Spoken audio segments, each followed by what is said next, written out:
doll, have you heard of this YouTube channel that reads old newspapers? It's called Life in the 1900s Newspapers, and it's a hoot.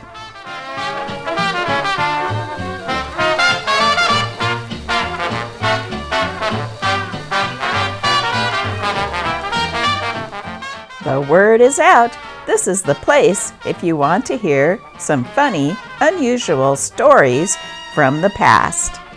And today, it's the Augusta Herald from the 1920s. Charleston, Charleston, made in Carolina, some dance, some prance. This issue is chock full of unusual stories. It is February 10th, 1928. Here is the visual report made by Betty Morrison, character analyst, after she charted the face of 35-year-old Robert L. Clarkston, new president of the world's largest banks. She found evidence of very unusual capacity for financial leadership. Are your ears set high? That means good morals. Bring on the eats. Mount Carmel, Illinois. It's a long time between meals for Albert Brown, but when he gets his feet under the table and somebody else is willing to pay for the food, his capacity is something marvelous. Brown walked into a local restaurant and announced that he had no money, albeit that he had an overwhelming appetite. Two patrons agreed to pay for all he could eat. Albert needed no second invitation, and here is what he ate. 17 hamburger sandwiches, 9 cups of coffee, 7 slices of bacon, 2 pints of milk, 3 oyster stews, 6 jelly rolls, 2 cans of pork and beans, and 6 glasses of water. Flapper Fanny says, "These days, the right hand does not have to wonder so much what the left hand is doing. The chances are it is trying to keep the car in the road."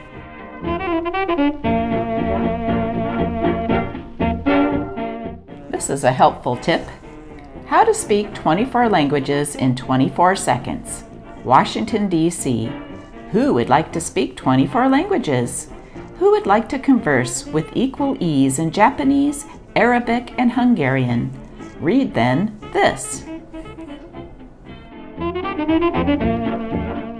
The ugly thug loafed at a damask-covered table on the cafe balcony Wednesday, eating goulash and drinking hot chocolate with a half-caste brunette in a kimono-sleeved lemon-yellow gown and a crimson Angora wool shawl, while he deciphered a code notation from the canny smuggler of silk cargoes on the back of the paper menu. He who reads that sentence aloud has spoken words taken over from 24 languages, says a bulletin from the Washington, D.C. headquarters of the National Geographic Society. A worm turns, Cleveland. Patrolman Jess Bransky is thinking about wearing his uniform when off-duty in the future. "Certainly, I'll never again flash a $10 bill while dressed in my civilian clothes," says he. While off-duty, the officer entered a cigar store, made a purchase, and started to give the clerk a $10 bill. 2 thugs walked in, knocked Bransky unconscious, and left with the 10 spot.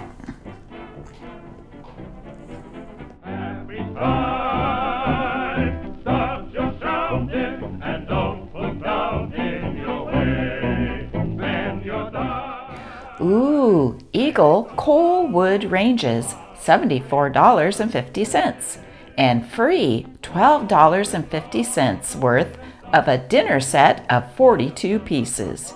This fine range burns either coal or wood.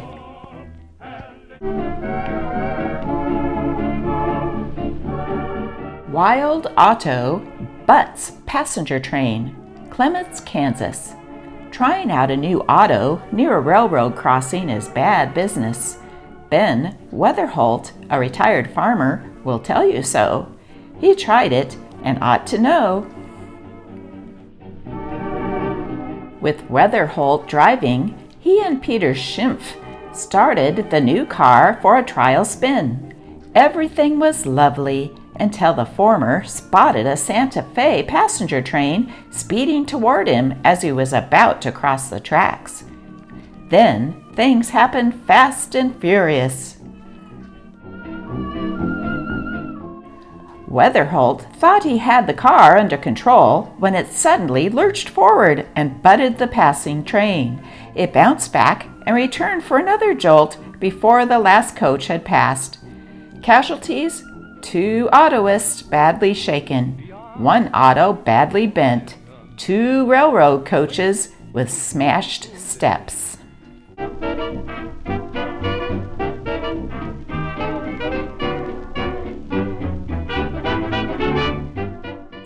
New York.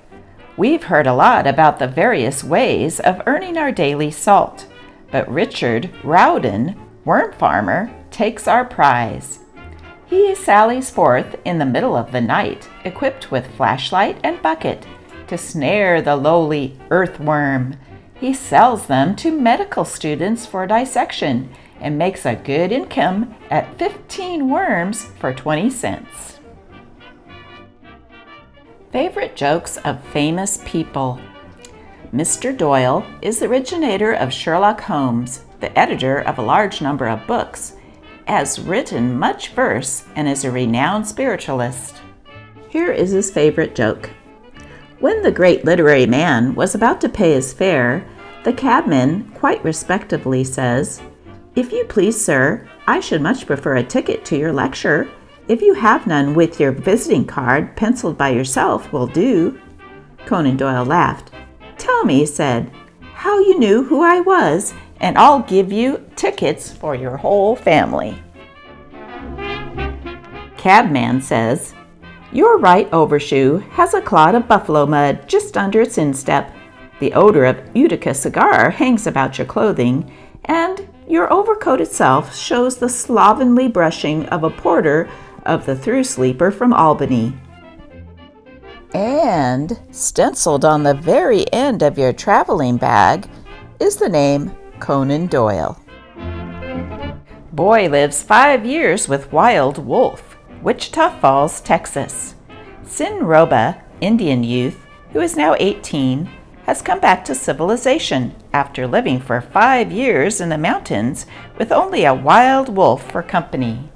When Sin was 13, his father was forced to leave his home in an Apache reservation because of smallpox. The boy and his mother decided to go along. They headed for the mountains. Within a short time, both the father and mother died, leaving Sin to shift for himself. Officials who discovered him near the Rio Grande brought him here. In broken Spanish, he told a thrilling story of his experiences. After his parents died, he captured a wolf cub, which he taught to help him in the hunt for food. He was naked when captured and refused at first to put on any clothing or eat cooked food.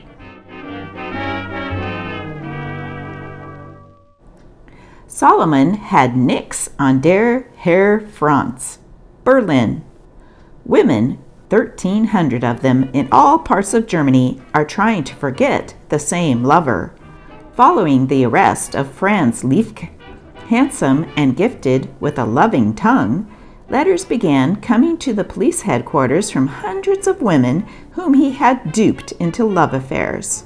Franz's game was to become engaged, widows preferred, obtain a loan of money or jewelry, and then absent himself on the pretext of pressing business in some other part of the country.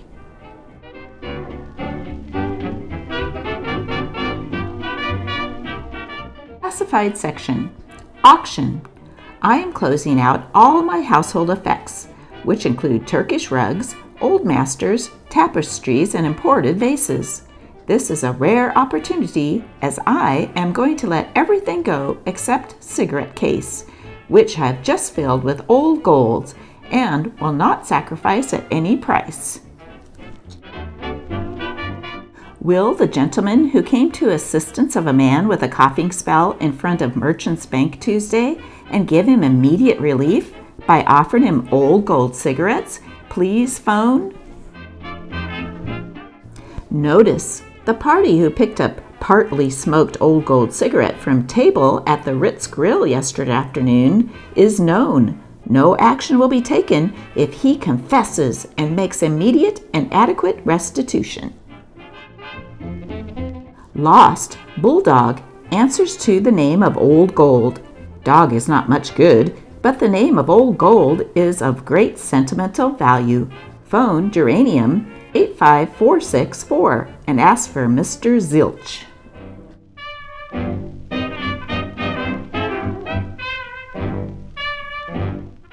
Ask me another. He. I can answer any question. She. Well, what's the broad band used to keep the saddle in place on a horse's back? He. That's a cinch. Our boarding house. Here's a couple of mushy Valentines I got to send to Miss Church and Jake from one another. Listen to this one. For Miss Church, though I wander far and wide, float or sink on fortune's tide, you are always my dear Valentine. Signed, your Jakesy. I like those quarter-ton cupids wafting around the border, and the two hearts hit by an arrow. Looks like a couple of red flannel shirts caught by one clothespin.